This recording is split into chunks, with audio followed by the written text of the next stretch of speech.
12व्या शतकामध्ये सर्व धर्म समभावाची शिकवण देणारे कर्नाटक आणि महाराष्ट्रामध्ये समतेची ही धुरा आणि समतेचे कार्य समाजापर्यंत पोहोचवणारे महात्मा बसवेश्वर, जगाला शांतीचे संदेश देणारे तथागत गौतम बुद्ध, 350 वर्षापूर्वी 16व्या शतकामध्ये विद्रोही साहित्य लिहिणारे संत तुकाराम महाराज, स्वराज्याचे संकल्पक शहाजीराजे, राजमाता मा जिजाऊ साहेब, कुळवाडी भूषण, स्वराज्याचे निर्माते छत्रपती शिवाजी महाराज, राजपुत्र संभाजी महाराज. शिक्षण किती महत्वाचं आहे आता ह्या मुलीच्या बोलण्यामधून आपल्याला लक्षात आलं असेल. ज्यांनी मुलींना आणि महिलांना शिक्षणाची दारे खुली केली म्हणून आज या ठिकाणी सर्वात जास्त आपल्याला महिला दिसतात अशा महात्मा फुले, क्रांतिज्योती सावित्रीबाई फुले. या देशामध्ये आरक्षण सर्वात प्रथम जर लागू कोण केलं असेल आणि सर्वात अगोदर प्राथमिक शिक्षण सक्तीचं करणारे राजर्षी शाहू महाराज. ज्या महापुरुषांच्या नावावरती आज देश चालतो, आज आम्ही तुम्ही सुटाबुटामध्ये पाहतोय. जगणं काय असतं आणि माणूस पण काय असतं हे आम्हाला शिकून देणारे, ज्या मानवाने जनावरातून आम्हाला माणसात आणणारे, संविधानाची निर्मिती करणारे डॉक्टर भीमरावजी आंबेडकर. ज्या महामानवाची आज आपण जयंती करतो आहोत अशा जागतिक कीर्तीचे लेखक साहित्यरत्न लोकशाहीर अण्णाभाऊ साठे. या देशामध्ये, या महाराष्ट्रामध्ये अनेक संत होऊन गेले अलीकडल्या काळामध्ये.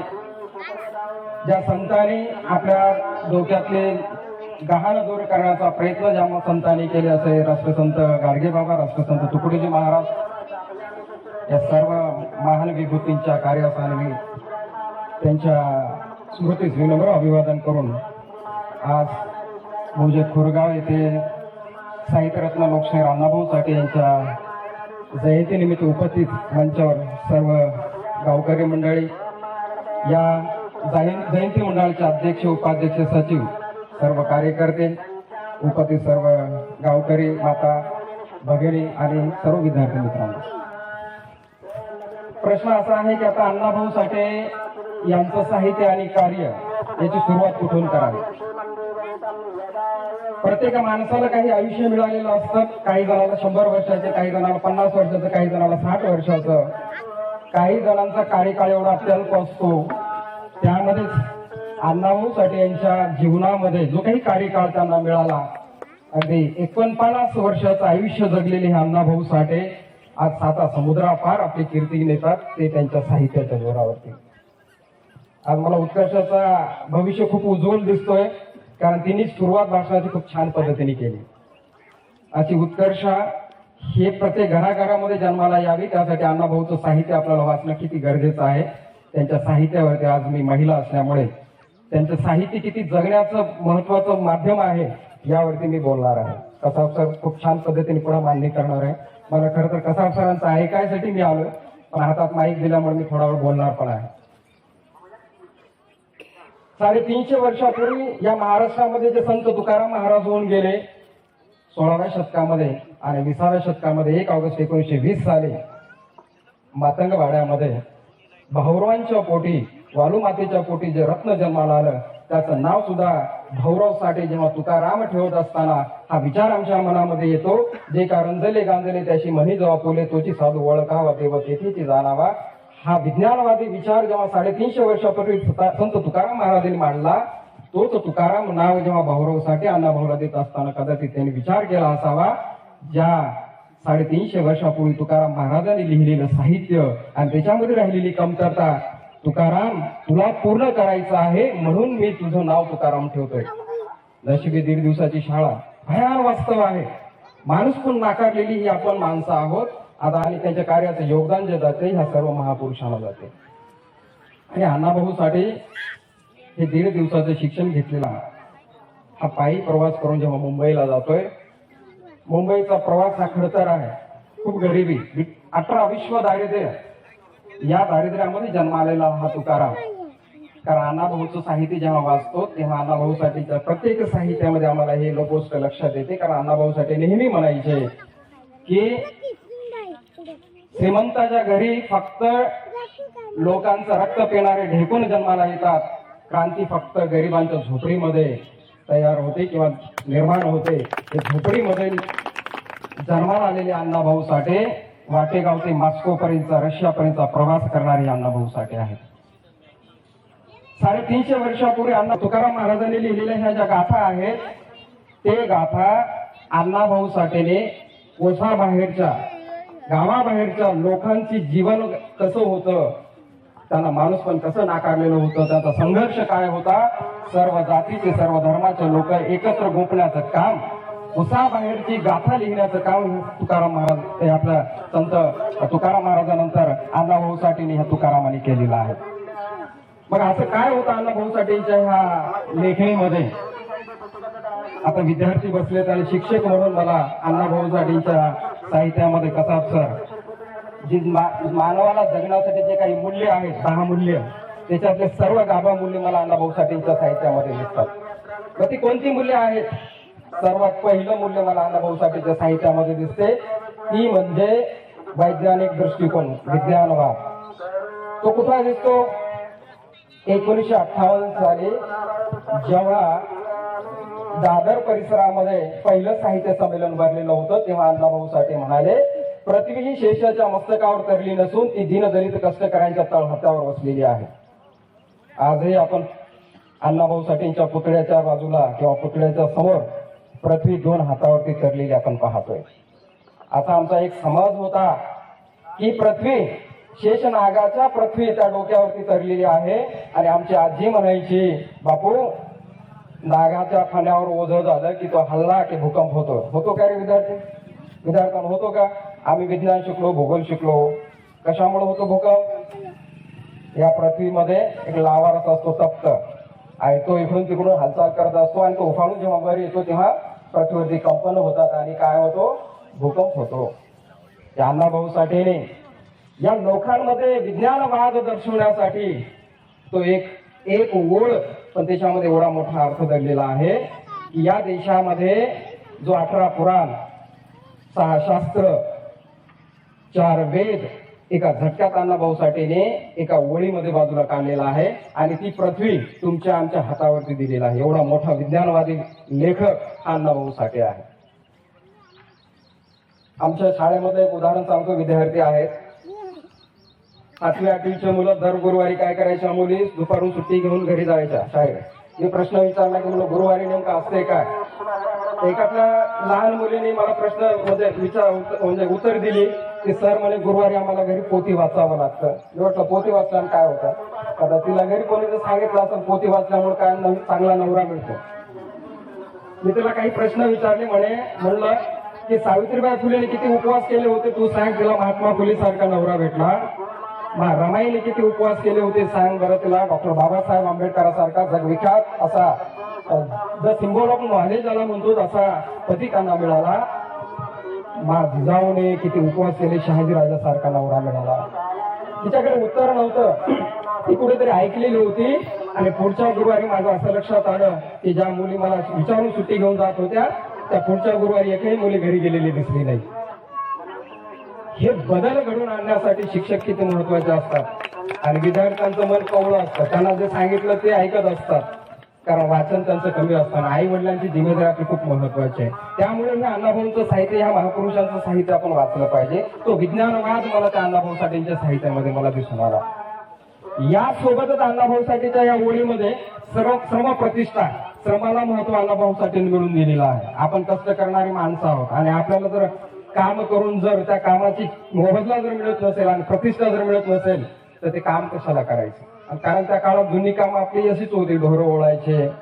आता ते आपण सर्व कामं सोडून दिलेली आहेत म्हणून आज आपण माणसामध्ये आहोत. आता श्रम, कारण इथं कष्टकरी माणसांच्या घामाला आणि त्याच्या रक्ताला किंमत मिळवून देण्याचं काम अण्णाभाऊ साठेंनी केलेलं आहे. मर्याईचा गाडा नावाची कथा अण्णाभाऊ साठेंची आहे. मर्याईचा गाडा आषाढ महिन्यामध्ये, आषाढ म्हणजे पावसाळ्यामध्ये असणारा येणारा महिना, आता आषाढ संपलेला आहे, आता श्रावण सुरू झालेला आहे आणि साथीचे रोग त्या काळामध्ये खूप व्हायचे. आता नाही, आता आपण चांगलं खातो, म्हणजे चांगलं राहतो. तर जुन्या काळामध्ये मेलेले जनावरांचे मांस खायचं आणि असं जीवन जे वाटायला आपल्या आलेलं होतं आणि त्याच्यामध्ये असंख्य लोक बिमार पडायचे. आणि ते बिमारीपासून दूर व्हावं म्हणून त्या काळामध्ये लोक काय करायचे, एक गाडा तयार करायचे, बाई त्याला घोडा लाकडाचा, आणि ते गावाच्या बाहेर एका दिशेला वेशीच्या बाहेर ते नेऊन सोडायचे. आता कथेमधलं जे पात्र होतं, ज्या पात्रातून ज्याच्याकडून अण्णाभाऊ साठेंनी स्फूर्ती घेतलेली होती, 1942च्या लढ्यामध्ये ज्यांचा सहभाग होता ते क्रांतिसिंह नाना पाटील, नाना नावाचं पात्र अण्णाभाऊंनी त्या कथेमध्ये लिहिलेलं आहे. आणि त्या गावातला नाना हा लोकांना म्हणतोय की बाबा त्या दिशेला जर तुम्ही हा गाडा घेऊन गेला तर त्या दिशेला आपल्याच गावामधल्या त्या गल्लीतल्या लोक म्हणजे नाना तात्याची ती मुलगी त्या गावात दिली, मग तुम्ही त्या मुलीला बिमार पडणार का? नाही, त्या दिशेला नको, दुसऱ्या दिशेला त्यातले लोक म्हणायला लागले, अरे या गावात तर माझी नात दिलेली आहे, त्या दिशेला नको. असं करत करत सर्व दिशेला लोकांचे काहीतरी नातेवाईक निघाले आणि त्यातला नाना विज्ञानवादी नाना काय म्हणतोय, अरे बाबांनो, या गाडा इकडे तिकडे नेऊल्यामुळे आपलं जी काही आपल्याला होणारा त्रास जो आहे, आपण जो बिमार पडतो ते काही दूर होणार नाही. त्याऐवजी आपण चांगलं राहूया, चांगलं खाऊया. आणि हा विज्ञानवाद पेरणारे आणि तो गाडा मोडीच काढणारी हा जो नाना आहे, मराईच्या गाड्या या कथेमध्ये अण्णाभाऊ साठे मांडतात. तो विज्ञानवाद आम्हाला शिकायचा आहे. तो विज्ञानवाद शिकण्यासाठी आज आपण या महापुरुषांची जयंती करतो आहोत. या सर्व गोष्टी आपण समजून घेणं खूप गरजेचं आहे. अण्णाभाऊ साठेच्या ह्या साहित्याच्या माध्यमातून, अण्णाभाऊ साठेच्या साहित्यामध्ये स्त्रियांना फार महत्वाचं स्थान होतं, कारण आज इथं महिला खूप मोठ्या प्रमाणामध्ये आहेत. अण्णाभाऊ साठेचं जेव्हा साहित्य आम्ही वाचतो, त्या साहित्यामधल्या प्रत्येक नायिका या लढणाऱ्या होत्या. कारण अण्णाभाऊ साठे नेहमी सांगायचे की मला हे साहित्य लिहित असताना मला कल्पनेचे पंख लावून उडता येत नाही, म्हणून मी या पृथ्वीवरती बेंडूक होऊन जगण्याचा प्रयत्न करतोय. बेंडूक मध्ये माझी नाळ जी आहे ती जमिनीशी जोडलेली आहे. मला विनाकारण, कारण त्या काळामधलं साहित्य जर आपण वाचलं तर कल्पना एक म्हणजे वेगळ्या प्रकारचं साहित्य होतं, फक्त कल्पना करून लिहिलेलं होतं. पण अण्णाभाऊ साठेचं साहित्य वास्तववादी होतं, जे इथल्या समाजाने, इथल्या स्त्रियांनी, इथल्या दलितांनी जे भोगलेलं साहित्य अण्णाभाऊ साठेंनी स्वतः लेखणीच्या माध्यमातून मांडलेलं होतं.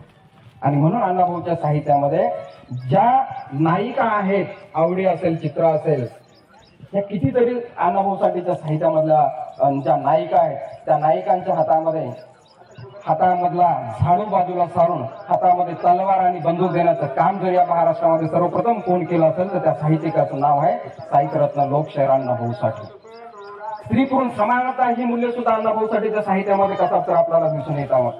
कितीतरी आहेत साहित्य, आपल्याला वेळेअभावी मी मांडणार नाही, कारण कसाब सरांना खूप बोलायचं पण आहे. सर्वात महत्वाचं अण्णाभाऊच्या साहित्यामध्ये यासोबत मला दिसून येतो तो म्हणजे सर्व धर्म समभाव. कारण अण्णाभाऊ साठेंनी लिहिलेलं साहित्य ही काय कुठल्या एखाद्या जातीविरोधात, धर्माविरोधात कधीही नव्हतं. त्या अण्णाभाऊ साठेचं साहित्य जे होतं, ज्या लोकांनी इथं छळलं त्याच्या विरोधातलं साहित्य होतं. कारण अण्णाभाऊ साठेच्या फकीरा नावाची कादंबरी जर आपण वाचली तर अण्णाभाऊ साठेच्या फकीरा नावाच्या कादंबरीमध्ये विष्णुपंत कुलकर्णी नावाचा उल्लेख आदरपूर्वक अण्णाभाऊ साठेने केलेला आपल्याला आढळून येतो. कारण अण्णाभाऊ साठेने आणि विष्णुपंत कुलकर्णी त्या काळामध्ये त्या लोकांना जगवण्यासाठी केलेलं काम, हे उल्लेखनीय उल्लेख अण्णाभाऊ साठेंनी फकीरा नावाच्या कादंबरीमध्ये केलेला आहे. सत्तू भोसले, शंकरराव पाटील याचं आदरपूर्वक वर्णन अण्णाभाऊ साठेंनी केलेलं आहे. कारण अण्णाभाऊ साठेचं साहित्य कुठल्या जाती धर्माच्या विरोधामध्ये कधीही नव्हतं.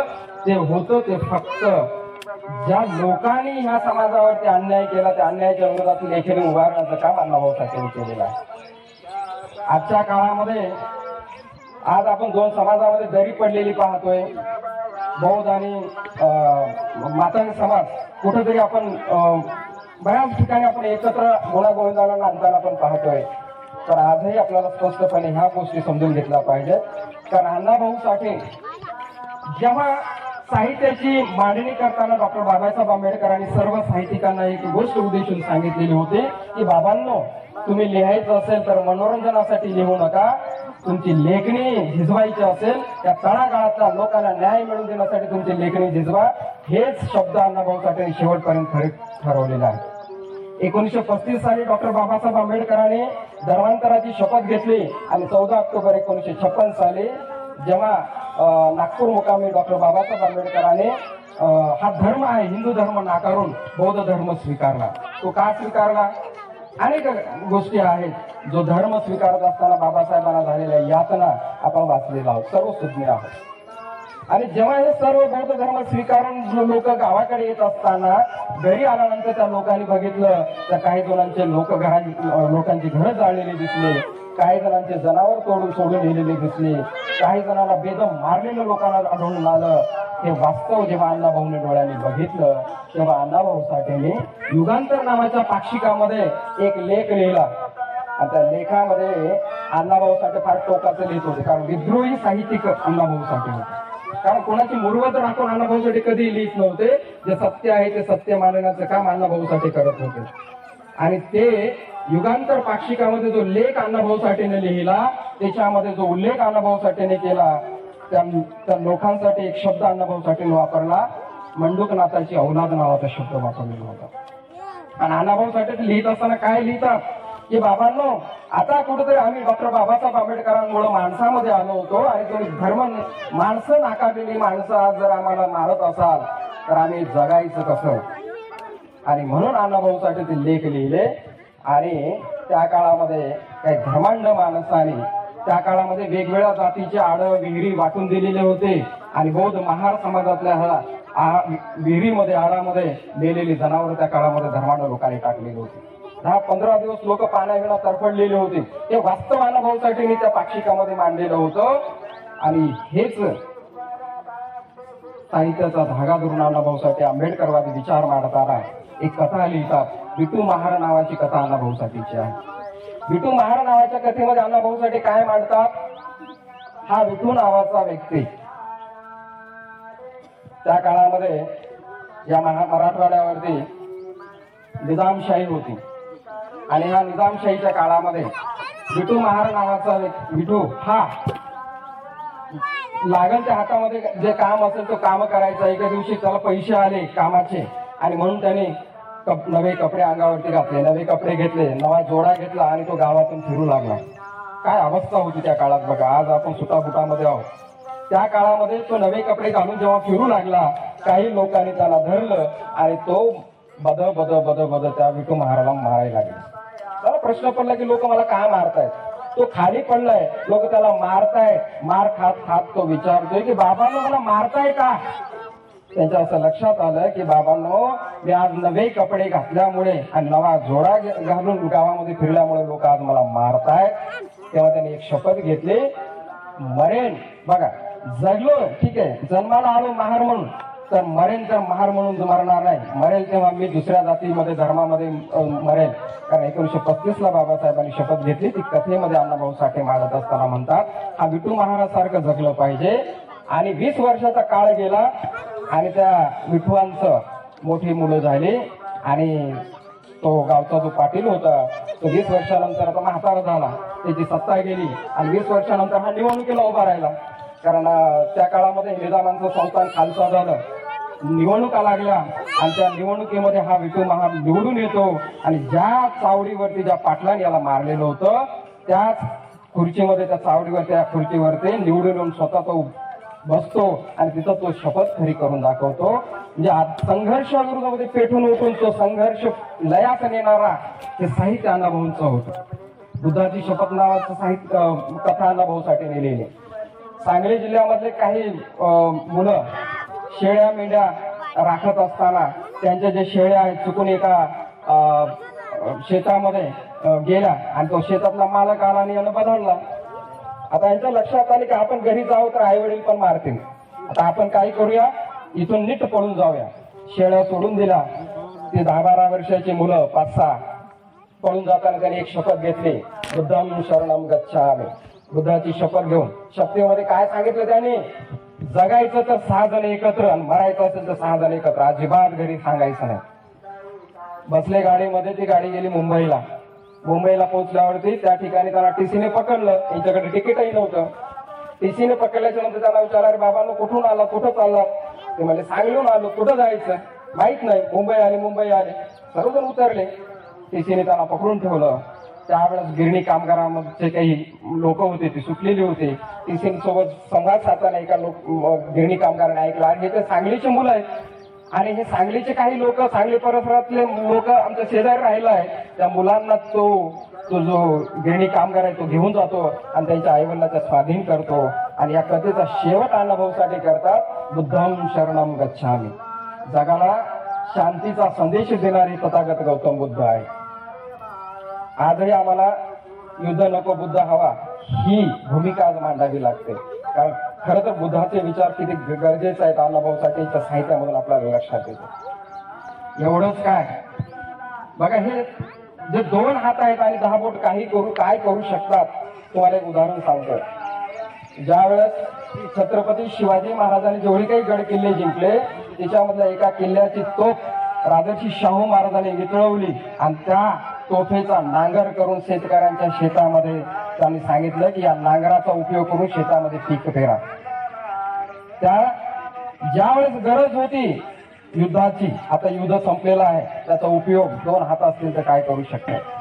बाबासाहेब आंबेडकरांनी हे संविधान आमच्या देशाला दिलं तेव्हा बाबासाहेबांनी पण सांगितलेलं आहे हे संविधान किती चांगलं आहे वाईट आहे, इथं कार्य करणाऱ्या आणि हे सत्तेत असणाऱ्या लोकांनी ते जर व्यवस्थित वापर केला तर हे संविधानाचं चांगलं होऊ शकतं. हे हात किती महत्वाचे आहे. बहिणाबाई चौधरी एका ठिकाणी म्हणतात, पाखराची कारागिरी देखरे माणसा, पाखराची कारागिरी देखरे माणसा, त्याची इवलसी चोच, त्याचे ओठ, त्याचं दात, 2 हात, 10 बोट आणि 2 हात. ते 10 बोट आणि 2 हात पृथ्वी शेषाच्या मस्तकावर नाही तर ते हातावर करलेले आहे. हा विचार सुद्धा अण्णाभाऊ साठे मांडलेला होता. हा सुद्धा ही भूमिका आपण समजून घेणं खूप गरजेचं आहे. अण्णाभाऊ साठे आणि डॉक्टर बाबासाहेब आंबेडकरांचं नातं काय होतं, तुम्हाला एका उदाहरणावरून परत तुम्हाला लक्षात येईल की जगप्रसिद्ध असणारी जी कादंबरी आहे फकीरा नावाची कादंबरी, ती फकीरा नावाची कादंबरी अण्णाभाऊ साठेंनी डॉक्टर बाबासाहेब आंबेडकरांच्या झुंजार लेखणीला अर्पण केलेली होती. लेखणीमध्ये काय ताकद असते, ही लेखणी म्हणजे ही जगप्रसिद्ध असणारी कादंबरी अण्णाभाऊ साठेंनी डॉक्टर बाबासाहेब आंबेडकरांना अर्पण केलेली होती. हा बाबासाहेब आंबेडकर आणि अण्णाभाऊ साठे यांचा वारसा चालवणारे आपण माणसं आहोत, वैचारिक माणसं आहोत. हे विचार आपण समजून घेणं खूप गरजेचं आहे. लेखणीमध्ये काय ताकद असते. जेव्हा अण्णाभाऊ साठे रशियाला गेल्याच्या नंतर, रशियाच्या दौऱ्याच्या नंतर अण्णाभाऊ साठे जेव्हा महाराष्ट्रात परत आले तेव्हा या देशाचे पंतप्रधान परत रशियाला गेले आणि पंतप्रधानाला प्रश्न विचारायला गेले लोक रशियाचे. रशियामध्ये 2च व्यक्ती प्रसिद्ध होते भारतामध्ये. ते एक होते राज कपूर आणि दुसरे होते अण्णाभाऊ साठे. आणि पंडित नेहरूला रशियन लोक पत्रकार प्रश्न विचारायला लागले, who is Raj Kapoor and who is Annabhau Sathe. Raj Kapoor कोण होते, पंडित जवाहरलाल नेहरूने एका क्षणामध्ये सांगितलं, कारण त्यांचे चित्रपट पंडित नेहरूने पाहिलेले होते. पण अण्णाभाऊ साठे कोण माहीतच नव्हतं. पंडित नेहरू हुशार होते त्या काळात, त्यांनी पत्रकारांना सांगून एक म्हणजे वेळ मारून नेली. आणि अण्णाभाऊ ते पत्रकारांना म्हणतात की अण्णाभाऊ साठे काय 5 मिनिटात सांगायचा विषय आहे का, तो अभ्यासाचा विषय आहे. पण पत्रकार काय सोडणारे नव्हते. संध्याकाळी परत पत्रकार परिषद भरली. पण पंडित नेहरूंच्या डोक्यामध्ये अण्णाभाऊ साठे कोण होते हा प्रश्न होता. पंडित नेहरूने त्या काळामधले जे मुख्यमंत्री महाराष्ट्राचे होते त्यांना लगेच फोन लावला यशवंतराव चव्हाणांना की अण्णाभाऊ साठे कोण आहेत. लोकांना आता ते पुन्हा प्रश्न त्या काळातल्या पोलिसांना प्रश्न पडला की अण्णाभाऊ साठेला उचलायचं का, पकडायचं का. कारण अण्णाभाऊ साठे जेव्हा महाराष्ट्रामध्ये लिहित होते 23 वेळा पकड वॉरंट या शासनाने त्याच्यावरती काढलेलं होतं. कारण टोकाची भूमिका अण्णाभाऊ साठे मांडत होते आणि म्हणून अनेक वेळा अण्णाभाऊ साठेंना तुरुंगवास पण भोगावा लागला. ते उदाहरण पण पुढे सांगणार आहे. तर पंडित नेहरूंनी सांगितलं त्याला उचलू नका, फक्त माहिती मला त्यांची मिळून द्या. कसं बसं दिवसभरामध्ये अण्णाभाऊसाठी विषयी माहिती पंडित नेहरूंनी जमा केली आणि संध्याकाळी जेव्हा पत्रकार परिषद झाली तेव्हा अण्णाभाऊसाठी बद्दल सांगत असताना पंडित नेहरू सांगतात की ते एक प्रसिद्ध साहित्यिक आहेत, त्यांच्या एवढ्या कथा आहेत, कादंबऱ्या आहेत वगैरे वगैरे. हा जगप्रसिद्ध असणारा हा आज महाराष्ट्राला आणि देशाला कळालेला नाहीये. पण 22 साली 1961 ला अण्णाभाऊसाठी जेव्हा रशियाला गेले त्यानंतर 1961 पासून ते आजपर्यंत रशियातली जनता अण्णाभाऊसाठीला कधी विसरली नाही. 2022 साली अण्णाभाऊसाठीचा प्रचंड असा पुतळा रशियाला उभा करण्याचं काम रशियन लोकांनी केलेलं आहे. ते साहित्याच्या जोरावरती अण्णाभाऊसाठी पोहोचलेलं आहे. जगामधल्या 27 भाषांमध्ये अण्णाभाऊसाठीचं साहित्य प्रकाशित झालेलं आहे. एका भाषेत नाही, भारतातल्या 3 भाषेत नाही, जगातल्या 27 भाषेमध्ये प्रकाशित होणारं साहित्यिक जगाच्या पातळीवर जर कोण असेल ते अभिमानानं आपण सांगलं पाहिजे ते अण्णाभाऊसाठी आहे. म्हणून आम्ही त्यांना विश्वरत्न म्हणतो, साहित्यिक दर्जाचे साहित्यिक म्हणतो. आणि जगाने सुद्धा त्यांच्या साहित्यामध्ये अनेक मूल्य समजून घेतलेले आहेत आणि जगाने ते मान्य केलेले आहेत. अण्णाभाऊसाठी फक्त जातीपुरते मर्यादित ही संकुचित वृत्ती आम्ही सोडली पाहिजे. त्यांचे विचार या देशासाठी नव्हे जगासाठी आहेत, ही पण भूमिका आपण समजून घेणं खूप गरजेचं आहे. आणि जेव्हा रशियाला अण्णाभाऊसाठी गेले तेव्हा एका त्यांच्या चाहत्याने अण्णाभाऊसाठीला एक पेन दिला आणि तो पेन अण्णाभाऊसाठीने खूप जपून ठेवलेला होता. अण्णाभाऊसाठीचा जेव्हा शेवट आला, अण्णाभाऊसाठी असं लक्षात आले की आता आपण काही जगू शकणार नाही. त्यांनी शंकरा, त्यांचा जो छोटा भाऊ होता त्यांना जवळ बोलवलं आणि शंकराला अण्णाभाऊसाठी म्हणतात, शंकरा, माझं पूर्ण आयुष्य या समाजासाठी, संयुक्त महाराष्ट्राच्या लढ्यासाठी गेलं. तू मात्र माझं कुटुंब, तुझं कुटुंब या सर्व कुटुंबाला जगवण्यासाठी अहोरात्र प्रयत्न केला. शंकरा, मी तुला काही देऊ शकत नाही, पण ज्या चाहत्याने त्या चाहत्याचा प्रेम या पेनेमध्ये दडलेला आहे. शेवटची इच्छा, शेवटची माझी भेट म्हणून मी तुला पेन देतो. 1 ऑगस्ट 1920 ते 18 जुलै 1969 पर्यंतचा हा कार्यकाळ आणि 18 जुलै 1969 ला अण्णाभाऊसाठी हा जगाचा निरोप घेतले. आणि 1970 ला जेव्हा अण्णाभाऊसाठीची पहिली जयंती या देशामध्ये, या राज्यामध्ये साजरी करत असताना गावोगाव त्यांचा जो छोटा भाऊ आहे शंकर साठे, अण्णाभाऊसाठीचं चरित्र, अण्णाभाऊसाठीचं कार्य सांगत असताना, तो गावोगाव फिरत असताना काही लोकांनी शंकर साठेला म्हटलं की शंकरराव, तुम्हाला अण्णाभाऊंनी पेन दिली, त्या पेनेचा उपयोग तुम्ही लेखणीसाठी करा. आणि त्या शंकर भाऊ साठेने अण्णाभाऊसाठीचं चरित्र, माझा भाऊ अण्णाभाऊ नावाचं चरित्र अण्णाभाऊसाठीने दिलेल्या पेनाने लिहिलेलं होतं. हे पण आपल्याला माहित असावं. अण्णाभाऊ साठेने 35 कादंबऱ्या लिहिल्या. शंकर साठे पण कमी नव्हते. शंकर साठेच्या सुद्धा 16 कादंबऱ्या प्रकाशित आहेत, आम्ही वाचल्या पाहिजे. म्हणजे ह्या पावलावर पाऊल ठेवण्याचं काम या अण्णाभाऊ साठेच्या नंतर शंकर साठेने केलेलं आहे. एक बघा, 18 जुलै 1969 ला अण्णाभाऊ साठे गेले आणि 19 तारखेला पत्रकार काही बांधव शेवंताबाईच्या घरी जाऊन त्यांची मुलाखत घेतली. शेवंताबाई सुद्धा कॉम्रेड होत्या. अण्णाभाऊ साठे बघा, जेव्हा जेव्हा क्रांती होते, जेव्हा जेव्हा एखादा महापुरुष चांगलं काम करतो, त्याच्यामध्ये सिंहाचा वाटा जर कोण असेल तर त्यांच्या घरातल्या त्या महिलांचा सुद्धा असतो. बाबासाहेब आंबेडकर आज एवढं त्यांनी शिक्षण घेतलं, लंडन, वेगवेगळ्या अमेरिका या देशामध्ये जेव्हा गेले तेव्हा उपासमारीची वेळ स्वतःवर आणून सुद्धा बाबासाहेबांना पैसे पुरवण्याचं काम जर कोण केलं असेल तर त्या रमाबाई केले. कारण बाबासाहेबांच्या प्रत्येक कार्यामध्ये रमाबाईचा हात एवढाच मोठा आहे.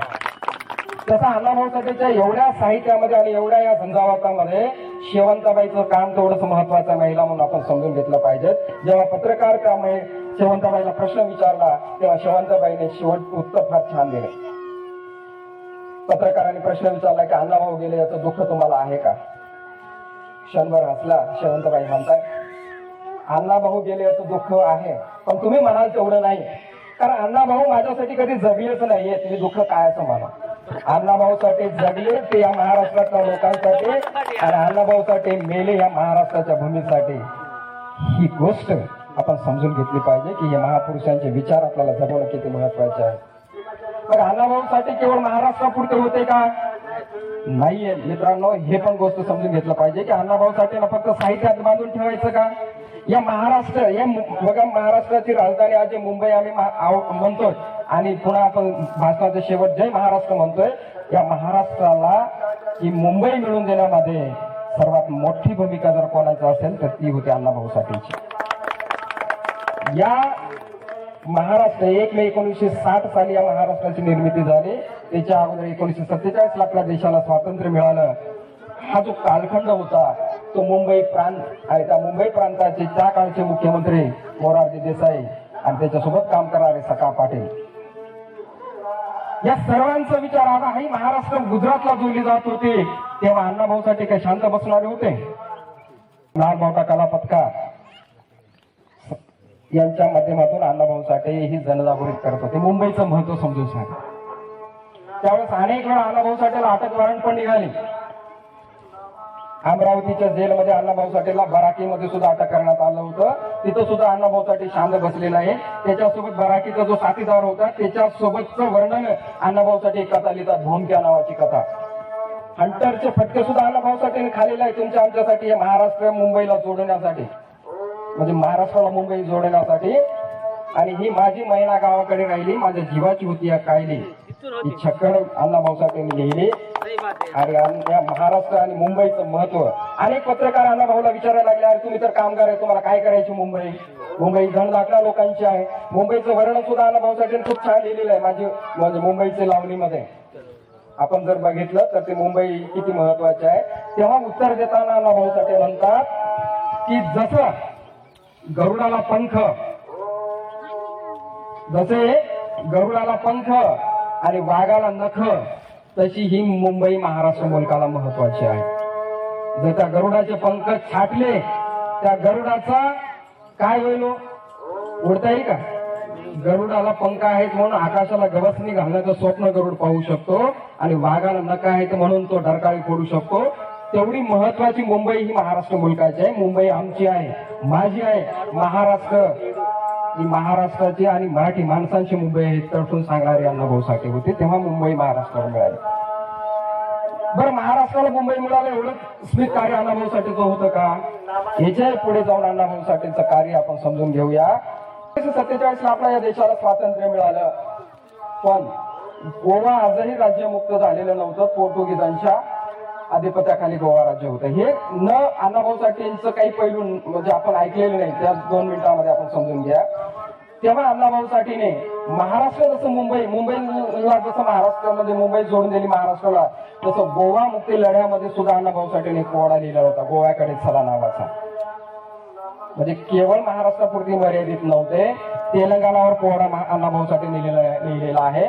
मराठवाडा मुक्ती संग्राम लढ्यामध्ये सुद्धा गोविंदबाई श्राफ आणि स्वामी रामानंद तीर्थव हे जे काही मराठवाड्याचे शिल्पकार आहेत त्यांच्या सोबत खांद्याला खांदा लावून लढणारे आणि त्यावरती पोवाडा लिहिणारे हे सुद्धा अण्णाभाऊ साठे होते. बर्लिनचा पोवाडा लिहिला, बंगालचा पोवाडा लिहिला. एवढं मोठं प्रसिद्ध साहित्य अण्णाभाऊ साठेने लिहिलेलं आहे. आपल्याला वेळेचं बंधन पण आहे, मला कसाब सरांचं ऐकायचं पण आहे. मी जाताना एवढा संदेश देईल. वामनदादा कर्डकाने फार छान पद्धतीने लिहिलेला आहे. भीमा तुझ्या मताचे जर का 5 लोक असते, भीमा तुझ्या मताचे जर का 5 लोक असते, तलवारीच्या तयाचे नारेच टोक असते, तलवारीच्या तयांचे नारेच टोक असते. ही 5 जण आपण या गावामध्ये निश्चितपणे क्रांती करूया. हाच विचार आणि हाच आशावाद घेऊन याच ठिकाणी मी थांबतोय.